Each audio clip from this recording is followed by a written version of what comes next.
মাত্রায় বিদ্যুৎপৃষ্ট হয়ে যারা মারা গেছেন কুমারঘাটে, এটা তদন্ত হওয়ার কথা ছিল।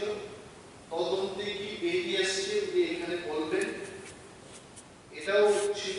এবং আমি ব্যক্তিগতভাবে গাজীপুরের বক্তব্যের সময় খুব বিনম্রভাবে অনুরোধ করেছিলাম এবিসি ভিলেজ কমিটি ইলেকশন এবং বাই ইলেকশনকে নিয়ে জাস্ট দুটো লাইন বলতে হবে, নট নো ডিবেট, এটা কবে নাগাদ হতে পারে। এই জাস্ট আমি একদম very with all dignity profound respect জিজ্ঞেস করছি, এর বাকি বিতর্কগুলো দরকার নেই, এই তারিখে হওয়ার সম্ভাবনা আছে। বাস that's it, thank you. Kumarghat Rathyatra প্রসঙ্গে আপনি যেটা বললেন মাননীয় দেখুন, যখনই এটাও তো আমাদেরও একটা সমস্যা হয়, যখন একটা বলি যে একটা কমিটি করেছি, আমি জানি এটা ধরবে, সবাই ধরবে কমিটির রিপোর্ট কি, তারপরে আমি বিষয়টা কি কুমারঘাট যাত্রা প্রসঙ্গে আমরা সবাই জানি, আমি ইমিডিয়েট ওই দিনই রাত্রে গেছি, ট্রেনিং করে গেছি, সবাই জানি এবং যা যা করার আমরা। তো কুমারঘাট রথযাত্রায় যে দুর্ঘটনা ঘটেছিল,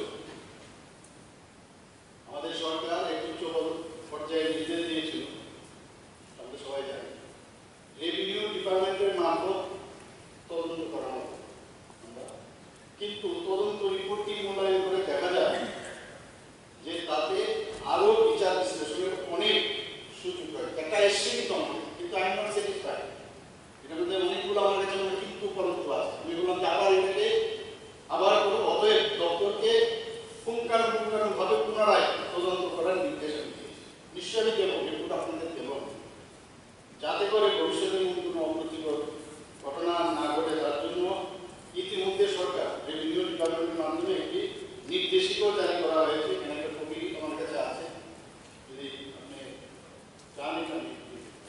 কিন্তু নিশ্চয়ই আমি এটা কি হয়েছিল একসাথে, হ্যাঁ মানে সমস্যা আমি নিজেই চাই না আপনাদেরকে কি দেবো, এই কপিও আমার কাছে আছে।